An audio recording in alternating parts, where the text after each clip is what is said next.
มันเป็นกลิ่นที่สดชื่นอะน้ำหอมซอการ์ด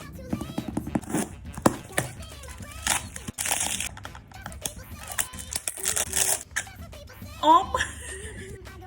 นี่มันได้กลิ่นออกมาแล้วอะ159 บาทโคตรคุ้ม